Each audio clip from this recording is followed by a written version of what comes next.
Your attention is like a compass. If you just watch it naturally, it's going to gravitate like a magnet and point in the direction in which you should go. And if you can let go of preconceived notions or the books and just watch it in its own habitat, it will give you the answers. Talking is a lot easier for me. Interviewing is a lot easier for me. And it just pointed me in a direction. Watch your brain at work. It will tell you where your answers are. ADHD Rewired, episode number 52. This is the show designed to help those of us who have really good intentions and a slightly wandering attention. My name is Eric Tivers. I'm a licensed clinical social worker, coach, and consultant. We know that starting is the hardest part, so let's get started. But first, let me tell you about this. Get a Zoom room. Go to erictivers.com/Zoom. I use Zoom video conferencing for the ADHD Rewired coaching and accountability group. Zoom makes video conferencing fun and easy. Share your screen, collaborate with a whiteboard, record the audio and video. It's ADHD friendly. Go free or go pro, but go to erictivers.com/Zoom so they know that I sent you. That's erictivers.com/Zoom. I have an important message for you. This isn't a paid sponsorship. This is a message that I'm sharing with you because it is something that is very important to me, and I think that it's also important to you. There are very few organizations that provide truly science-based information on ADHD, but one of those organizations is CHADD. CHADD is a nonprofit that provides truly this valuable and authoritative information that helps all of us affected by ADHD. Now, I know that most of you who are adults with ADHD, some of you are also parents of children with ADHD, some of you are spouses of somebody with ADHD. Either way, you are somebody affected by ADHD. And CHADD, the organization that is dedicated to improving the lives of those of us living with ADHD, needs our help so they can continue to provide the support that they are designed to provide us, but they need our help. If just every person affected by ADHD gave $1 to CHADD, CHADD can continue to do its important work to educate teachers, assist parents, help support local support groups, provide information to physicians and doctors and therapists who treat ADHD. So I know what I'm asking might be a lot, but I need you as a listener, if you can, to make a donation. If you are one of the 15 million, and we want you to share your story. CHADD is doing a campaign right now. The hashtag for this is the word one, of 15, the number, and M for million. And they're trying to raise $150,000. This campaign just started. I just donated $100, which, I mean, if everybody does that, that is going to, we're going to meet that quickly, but we need this.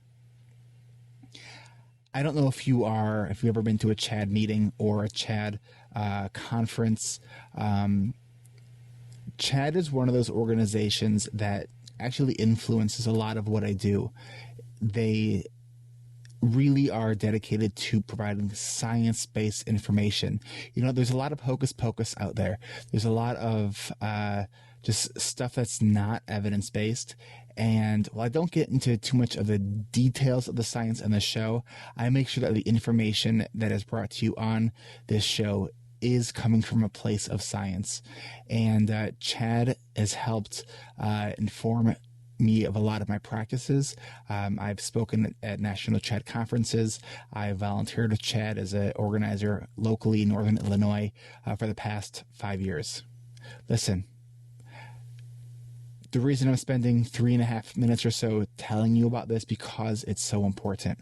I'm going to make sure that there is a link to make a donation in the show notes, both on my webpage and in the podcast app.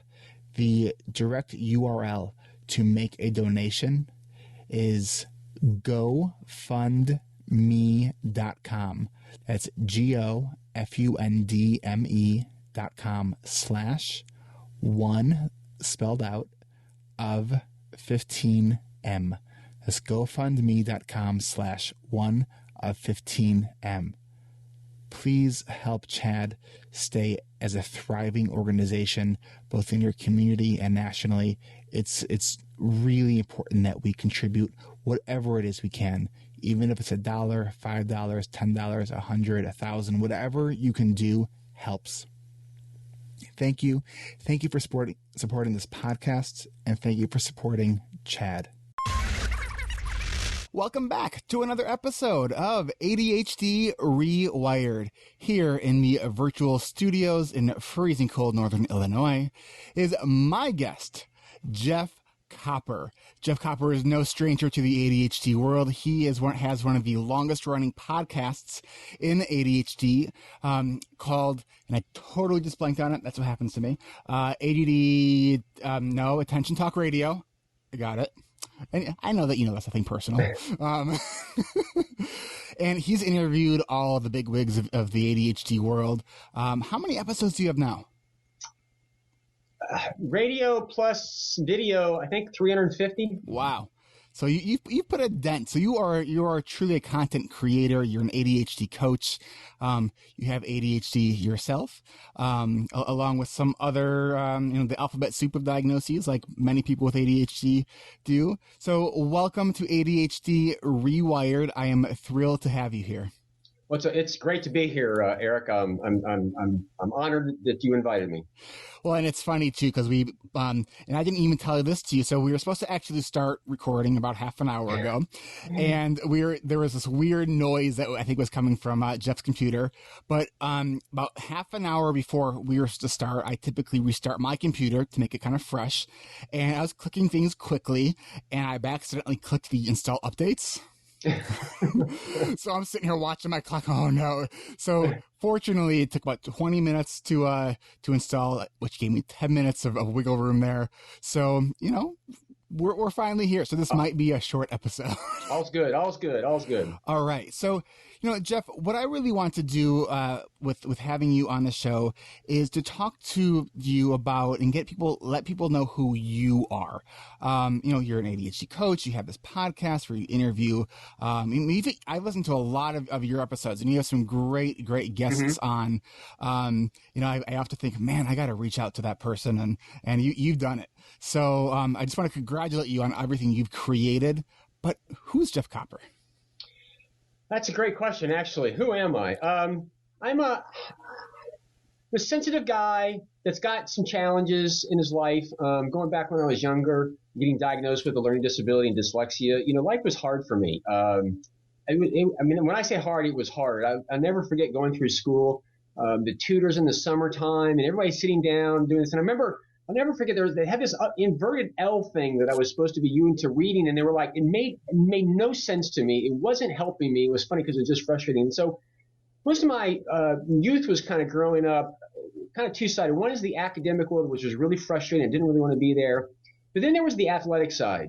I was a very athletic individual. I was into everything. When I was younger, I was wrestled and played baseball, and I played football, golf, tennis, you name it. And didn't you do competitive swimming, I think you told me? Yes, I got into competitive swimming when I was 11, and that was really kind of where I found my home. I was playing a lot of golf at one point in time, and at one point my dad said I can't handle the two of it. But my haven was sports outside, and going through junior high and high school, I was swimming 2 hours in the morning, 2 hours in the afternoon, so it was 4 hours a day. And then, struggling by day in school and having a blast by night swimming around a black line, which at the end of the day sounds kind of boring, but it was fun for me. And it really kind of shaped who I was because I did so poorly academically. I struggled with self-esteem. I grew up in a very rural part of Virginia, and when you got to be a junior, you could take college prep classes or you could take a trade.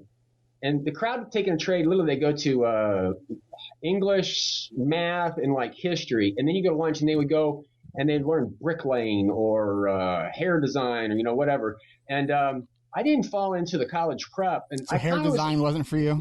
That wasn't for me. But my senior year, I only had three classes in the morning and I was done. But it was, again, my point really was it was hard. It was a struggle for me. So that was really difficult on me. What was some of the hardest things for you in school? Oh, God. Anything that required memorization or recall or steps, because of my dyslexia, most people think it's just a symbol reversal, and it's really not. It's a symbol retrieval problem. So tell us more about that, because I think that most people that think when they hear dyslexia, if they don't have it or are really familiar with it, that it's what you just said, that it's a symbol reversal problem. Tell us, what is it really? It's a symbol recall issue, at least for me, and as much as that I can feel something, but I can't retrieve it to say it. And so it'll manifest in many different ways, or it'll be all jumbled up. So like I'll see something or want to say something, and retrieving those words, the symbols to kind of come out, one might be added, one might be missing. Sometimes I'll look at a word and see it and I'll retrieve the wrong word. Can you give us an example? Thought and through. Confuse those all the time. What are some other examples? When you look at symbol reversals like D's and B's, it's not a reversal, really. You're kind of calling up the wrong one because you're confused over it. So is that you're thinking one word, but you say the other? Is that? Yeah, it's kind of like, it's like your mind's going to retrieve something and it's grabbing the wrong one from archives, if you know what I'm saying. And so it can manifest that you're flipping words.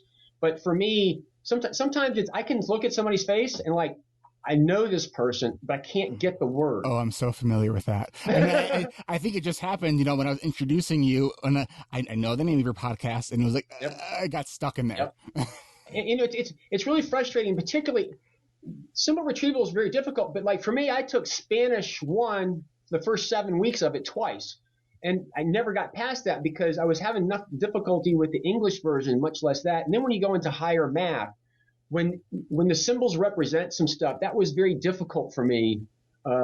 Interestingly enough, is one thing about dyslexia is it's very spatial. For me, I got to know how things are in relationship to other. And while I struggled in algebra, like here's the formula, apply it. When I got to college, I took probability math, and I remember it was a haven for me because I could see it, I could feel it, I could understand it. It was the application. I didn't need the formulas because I could figure them out on my own because I got it. And that's one of the issues that is really difficult to explain to everybody else, because I'm a very intense learner, because I got to get it. I got to see how it's all built in relationship to other. And when you go to school, they spoon feed it to you, like here's this and here's that, and you have to assemble the picture. So for me, it's horrific to read Shakespeare. It's painful. I don't get it. But if you come in, you tell me what the plot is, and I understand it, I can get the pieces and kind of correlate it. Another metaphor is to sit down and do a puzzle. For many people, it's relatively simple. For me, it's hard. If I see the picture and I get how it's all kind of coming together, I can move forward on that puzzle. But in the absence of that bigger overarching kind of overview of what's going on, it's difficult. And what's funny is, this is common for those with dyslexia, the higher you go in school, the better you do. So literally, I would not have gone to college had I not been on a swimming scholarship, because my grades were poor. And my older son's math score on his SAT almost beat my entire one. But I got into college. Wait, say that again. Your older son's math score on his SAT it almost beat my entire score. And so when I got to college, I got through it, which is a whole other story. But then later I went on to get my MBA, and I think I missed like 2 questions. I mean, literally, I almost had a 4.0. Mostly because in one class I didn't take an exam just because I didn't want to do it. But anyway, the point was, as you go higher, it gets more conceptual. It really kind of comes together and makes a lot of sense. The one thing about those with dyslexia too is you have to learn things a little bit differently. You get the gist of what's going on. So when I got to college, I'll never forget I was taking sociology of sport because they figured because I like sports that I would like the class, but the reading was just overwhelming for me. And I got to where I couldn't do it. So over a period of a couple of weeks, I got to where I just read the first line of each paragraph, and I paid attention to the gist of what was going on and how it all related. And so going back to the big picture, I got to get the gist of what's kind of going on. And it was not so sure I'm any good at it, but I've had to rely on that. Mm-hmm. And it's how I learn and how I think.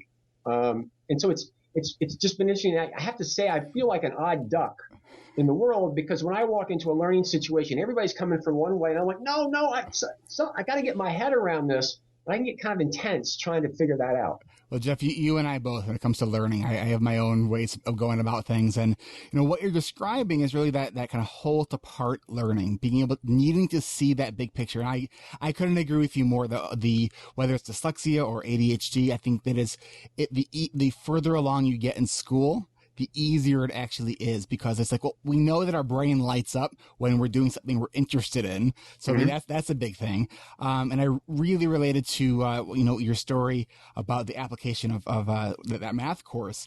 When I was my undergrad, it took me 2 times to get through a stats course. And when I did get through it, it was an undeserved C. In grad school, it really was an undeserved C. Our basically professor, who didn't really master the English language yet, walked out of the room and he actually attached the answer key to the back of a test, and everyone's kind of looking at each other during this, like, is this for real? So yeah, I got an undeserved C. In grad school, I took research methods, which is basically the application of all of this stuff.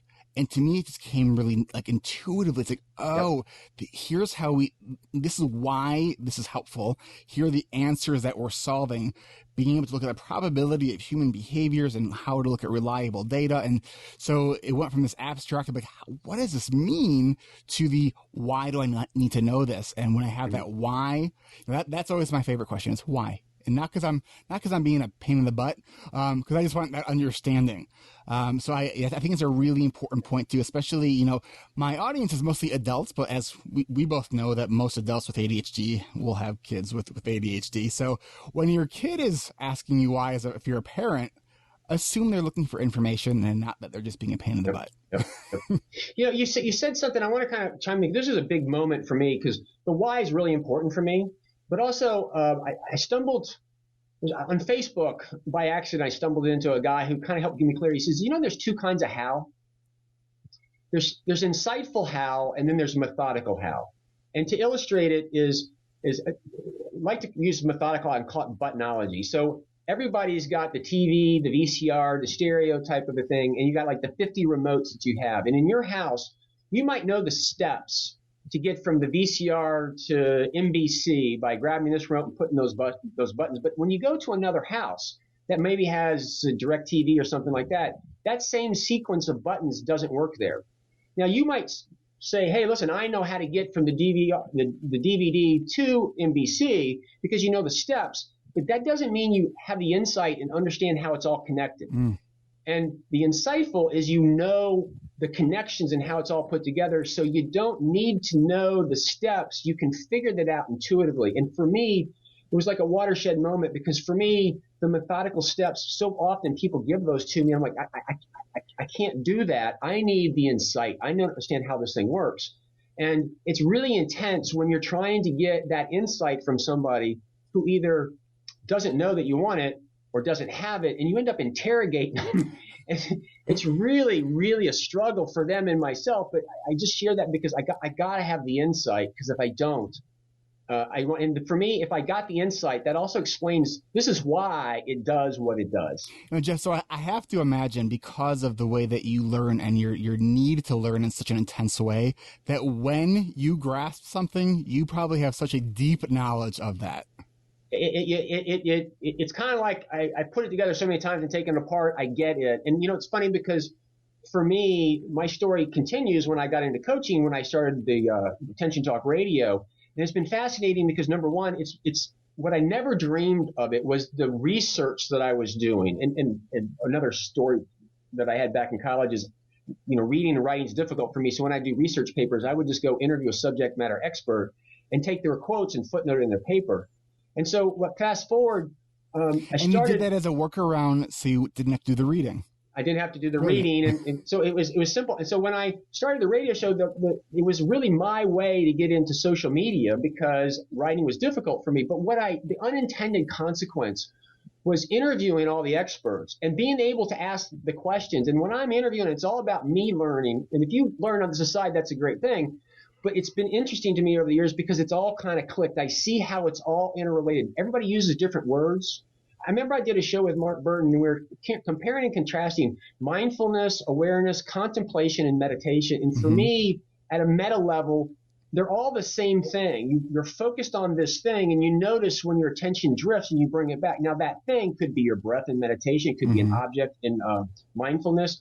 It could be reflecting back on contemplation. But fundamentally, I see how they're all the same, and I kind of get it. And it's weird because people look at me like, how? And that's just the way I think. I can't not think that way. Jeff, what we're going to do right now, speaking of mindfulness and taking a moment, we're going to take a moment right now to thank our sponsor, and we'll be right back. Are you a member of a local ADHD support group? Wouldn't it be great to bring in national speakers to your group without having to raise money to pay for their travel and accommodations? Well, now you can. I did it with a Zoom room.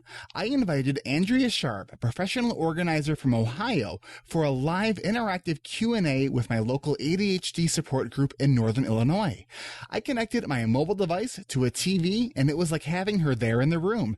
She was great. One of my favorite things that she said was something like, "Clutter is just postponed decisions." Don't postpone this decision. Go to erictivers.com/Zoom and find the plan that's right for you. For meetings longer than 40 minutes, go Pro.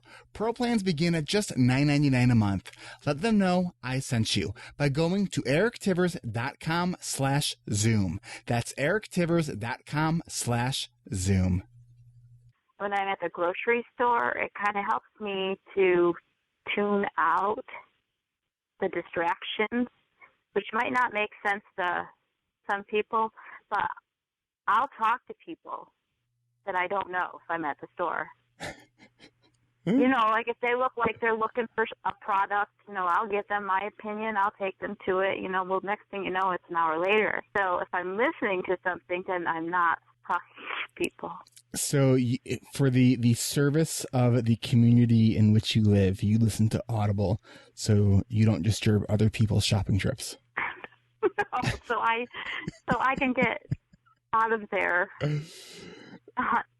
I think I'm not serving my community by walking them to the aisle and telling them about my favorite salad dressing. Do you recommend a book on Audible before you finish the conversation? No, I never.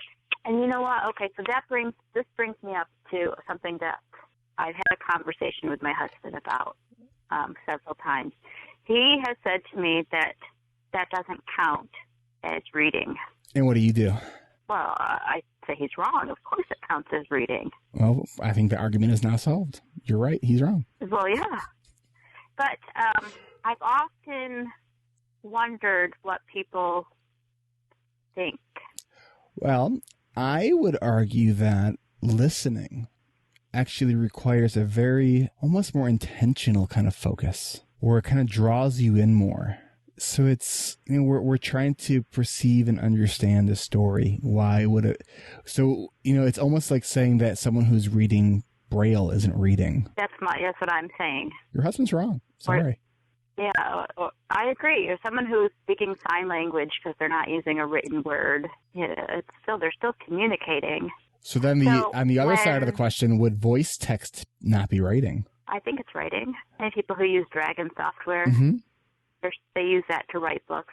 Yeah, I use there's a voice dictation on the Mac OS. It's just a tool. Yeah. So when you tell people that, do you say that you've read a book, or do you say, I've listened to a book? I would think that I would say I've listened, I wouldn't intentionally deceive. What about you? I usually just say I've read the book. So you lie. No, I read it with my ears. Okay. For example, the Goodreads. I'm a big fan of Goodreads because sometimes I might not remember down the road if I read something by the time I put a bunch of other books in between then and now. Yeah. But it's not good listens. Get a free audiobook download and a 30-day free trial. Go to audibletrial.com/ADHD Rewired. Please make a donation to support the ADHD community. Help Chad help the 15 million people who are living with ADHD right now in the United States. Go to gofundme.com/1of15m to make a donation.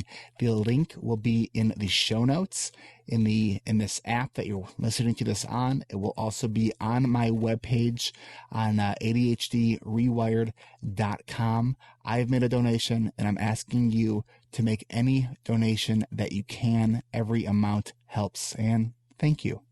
That's gofundme.com/1of15m.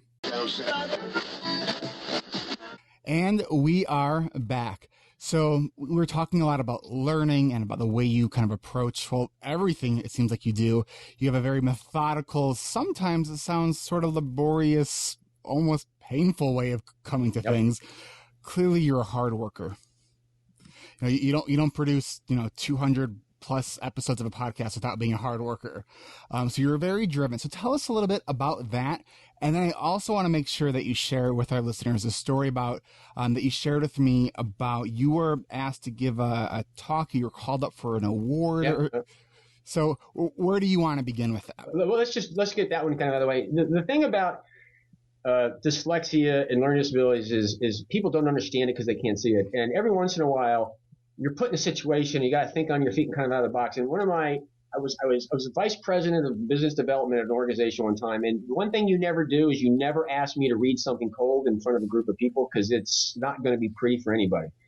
And so unexpectedly, it was like this Christmas thing, and everybody was there. And the president wanted me to come up and read these plaques. And I'm like, I was horrified. My wife was looking like, what the hell are you going to do? In a second, I said, I'd be happy to, but I forgot my glasses. And at the time, I didn't wear glasses. Actually, I take that back. I said, I don't have my contacts in. But it got me out of that situation. I'm like, my God, thank God. And it's been funny because I can't tell you how many other people with dyslexia I've told that story to. Like, oh, my God, how come I never thought about that? But it saved the day. And it wasn't embarrassing as a result of it. But I'll do these things, but I got to rehearse it a couple times so I know where I'm going. Because if you just leave me to stammer, it's just be difficult. Doesn't Jay Leno have dyslexia, and he has to spend a lot of time rehearsing his shows? I'm not aware of it if he is, but like I know on my show, about 15 minutes beforehand, I'm reading through the bio a couple times out loud, and even then, if you go back and listen to my shows, you can hear me screw up quite frequently. I get kind of close every once in a while, particularly if it's a psychiatrist and a psychologist and a neuro, because of the symbol retrieval problems. In the moment, I'm just like, they're flickering back and forth, and which is it? And I'll say the wrong one, but there is a lot of rehearsal that goes into that. Now, what about when you get excited about something? Because I've heard some episodes where it's like one of your guests is just kind of blowing your mind about something, and I can just tell you're having 100 ideas all at the same time, which I think all of us can relate to, my listeners. And so is that part of the dyslexia, or is that just you're just really excited? Now, what that is I'm making a connection where I didn't get something or something was odd and it's really kind of come together. And those are actually my favorite times during the show. I'll never forget I was interviewing Dr. Patricia Quinn on the difference between ADHD and between boys and girls. And it was funny because she started to move to how girls internalize it. There's more anxiety, there's more depression, it's more emotional. And boys, it's just kind of hyperactive. And I was like, oh my God, I get it. All of a sudden it clicked. And so that's always a lot of fun. What's also a lot of fun is when I make a notation on a guest and all of a sudden I can connect two shows and say, these are very different words, but they're talking about the same thing. And here's how it comes together. That happens frequently. I did a couple for a period of time. Kirsten Milliken was my co-host. Yes, and she was a past guest on the podcast. And she was funny because she's like, it's great when you start also reeling off, oh, we're talking about this, but you can learn more about this by listening to this show and this show and this show and tying that stuff together. So I get really excited about that when it clicks and it all makes sense together because it's all kind of connected. And my problem is after living in New York, you can tell when that happens because the cadence of my voice increases and the volume increases. which drives everybody crazy. But at the same time, people says, well, you're excited and it kind of bleeds through. But that's kind of what that's all about. Again, I'm making the connections. I'm seeing it in 3D, and it's a lot of fun. So for someone who is listening now who has ADHD and maybe has some of these similar issues that maybe you're talking about, and they're having this kind of moment of, wait, there's more to what's going on in my brain than maybe I thought, what would you tell them if they're wondering if they might have dyslexia? Well, number one, Nancy Rady beat me over the head with a baseball bat because I don't read books. I read textbooks, but she forced me to read The Dyslexic Advantage. And I highly, highly, highly recommend it. It really gave me a lot of clarity to includes how my brain works. Past that, if you're listening to the show, I am an ADD coach, but I really, really like to label myself an attention coach because I think that's more realistic of what I'm coaching. And the thing that I've learned over the years in myself and watching everybody else is your attention is like a compass. If you just watch it naturally, it's going to gravitate like a magnet and point in the direction in which you should go. And if you can let go of preconceived notions or the books and just watch it in its own habitat, it will give you the answers. So, for example, when I got into coaching, everybody said, you need to write a book or do a blog. And I'm like, no, I can't do that. I reflected back naturally. Talking is a lot easier for me. Interviewing is a lot easier for me. And it just pointed me in a direction. And I didn't try to override it. And it's funny. And I get 35, 40,000 downloads of the show. And nobody I know is getting that many hits on their blog. But it's difficult for me to describe, but just watch your brain at work. It will tell you where your answers are. It will tell you. You just have to be quiet and quit focusing on how you think it should be.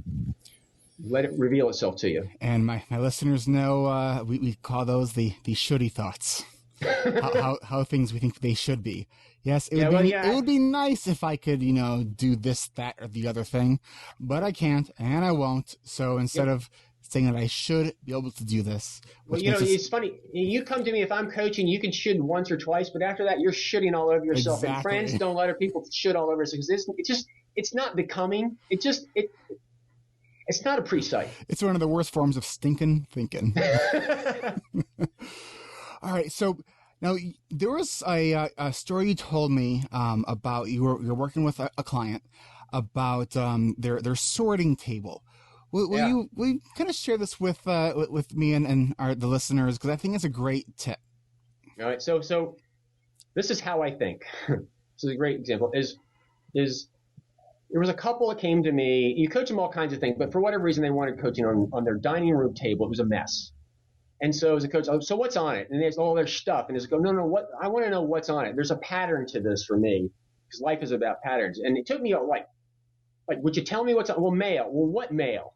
Well, there's a bank statement, and there's the stuff from the store. Like what stuff? Well, from Target, there's shampoo, and I listened to it. And after a while, there was one or two rogue things like a champagne glass or something like that. But I was like, I said, where do you guys come into the house? Well, the side door. I said, how close is that table to that door?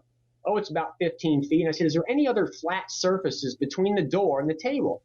And there was one, but it was really small. And I go, okay, so I tell you what. So where are we going to put the sorting table? And they said, what? I said, we got to put the sorting table somewhere. Where's that? I said, we don't need a sorting table. I said, what do you mean you don't need a sorting table? That's what that is. You're calling it a dining room table, but what it really is, it's a sorting table. Everything's coming into the house, waiting to be sorted to go to where it's supposed to go. The mail doesn't belong there. It's to be sorted to his office and her office. The stuff from Target's being sorted, whether the bathroom or the kitchen. And I said, it's there for a reason. You need a sorting table. That's what it is. That's why it's there. I don't care what you call it, but it's functioning as a sorting table. And this cracks me up because within 90 seconds, it's a sorting table and it's working beautifully. And that's an example of kind of the functionality. I'm looking past the labels and saying, what's going on here? And that is how I think. That's great. And, dining room tables and dining rooms are the biggest waste of space. It's in my house, biggest waste of space of a room. We use it like 4 times a year, and then when we use it and pull the table out to make it bigger, it's so crammed. I don't know why we have it. I want to tear it on the wall and make the kitchen bigger. So I have to tell you, after this, I live in Florida. In your dining, Rub it in. Don't go. So anyway, one day I walk in with a drill bit. It's about 3 inches, and I just take and I drill a hole right in the middle of the dining room table. I go, what's that? I go, it's the media room now. What? The hole was for everybody to drop their laptop cords into so that they could sit around the table, because we weren't using it as a dining room. It was where people were doing homework and stuff like that. I said, media room, done. And how much trouble were you in for this? There was the shock and awe, but after all, yeah, this makes a lot of sense. I can only imagine if I... All right. So we're going to have this be a little bit of a shorter episode, which, there's going to be some people who are relieved by and other people that are bummed by, and that's just kind of how it goes. But we are going to move into the last part of the show, which is called the random question round. This is the part of the show that has nothing to do with ADHD, which then paradoxically has everything to do with ADHD. Are you ready, Jeff? I think so. I don't know. We'll see. Okay. My first question is a standard question that I ask people who are on the show is, if you had an invention, either to improve upon something already or to create something completely new, what would that invention be? An attention scope. An attention scope. And tell us how that would work. It would be a lens that would enable people to see what you're paying attention to. Because at the end of the day, Eric, only you have ever witnessed what you're paying attention to. And you've never seen what anybody else is paying attention to, so you're flying blind. So wouldn't it be nice if you had some type of device where you could look into the mind and actually see what's going on? That'd be nice. and what would this be priced as? Priced? Yeah. Oh, it'd be priceless, but I don't know, the list would be, I'm thinking, what's a good telescope running? Let's say $999. That'd be good. Okay. All right. And but I give you a discount. That's very kind of you, Jeff. I'm going to move into, I have this, it's called Table Topics. It's these random questions, right or wrong edition. It's all about the gray area here. And I'm going to randomly pick one. All right. Nah, not that one. I'm going to randomly pick one until I find one I want. Exactly. Okay. Have you ever done anything you're ashamed of out of jealousy? Have I ever done anything I'm ashamed of out of jealousy? I'm drawing a blank. Okay. Next question. Is it wrong to monitor an employee's computer activity? Is it wrong to? As an employer, no. As an employer? Yes. Okay. I like this one. Do you have a moral hero? Ooh. Wow. A moral hero. My mind instantly jumps, not so much the moral, but the person who stayed with the obvious in the face of everybody else. So I have a saying, if the obvious solution isn't working, there's a good chance you're paying attention to the wrong thing. And there's so much of the world out there that's paying attention to the wrong thing. So it's literally anybody who flies in the face of it and say, "Well, you smoking crack?" The answer's over here. So a name doesn't come to mind, but anybody who exudes those characteristics is going to be a moral hero in my mind. I like that. So I'm trying to see if I can find a good one to end on, or we might just end on that one. I got one. If a man is in the woods by himself and he speaks, is he still wrong?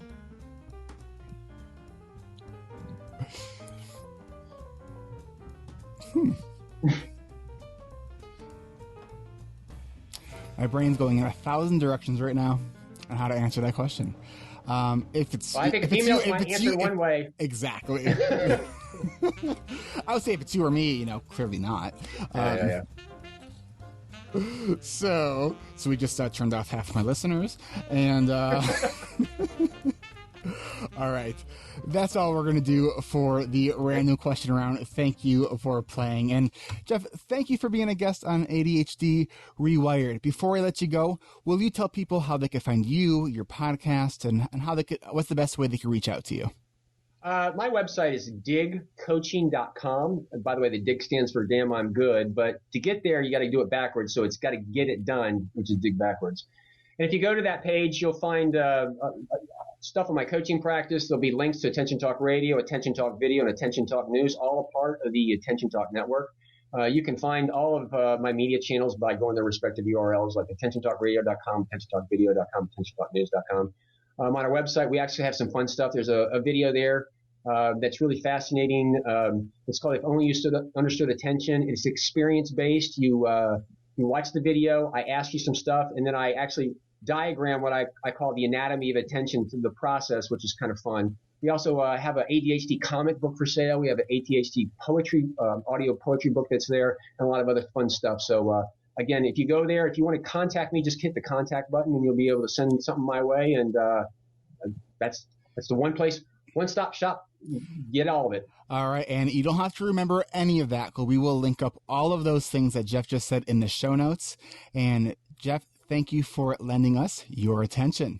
Well, hey, thank you for meeting me on the show, and thank you for everything you're doing for the community. Not just this, the articles that I've been seeing you writing that are showing up in some round, and some of your presentations. I've always been a fan, particularly the technology stuff. So thanks for what you're doing for the community. Jeff, thank you so much. I appreciate that. Take care. Take care. Well, ADHD Rewired community and listeners, thank you so much for listening to another episode of ADHD Rewired. I appreciate you listening. I appreciate all of you who are in our ADHD Rewired Facebook community, all of you who have left me messages on Facebook, on Twitter, who have emailed me just to let me know that you appreciate this podcast. I'm so grateful for all of it. It makes doing this podcast even more enjoyable because this is fun to begin with. So just thank you for listening. You can support this podcast by leaving a review on iTunes or Stitcher if you have not already done so. Also, don't forget, go to erictivers.com/Zoom to check out a Zoom room, one of our newer sponsors with the podcast. Free 40 minutes, 25 people in a room, all yours, erictivers.com/Zoom. They are a new sponsor, and I love myself a Zoom room. Also, don't forget you can get your free audiobook download at audibletrial.com/ADHD Rewired. But if you need some help with those suggestions on what to read, what to listen to, go to erictivers.com/audible.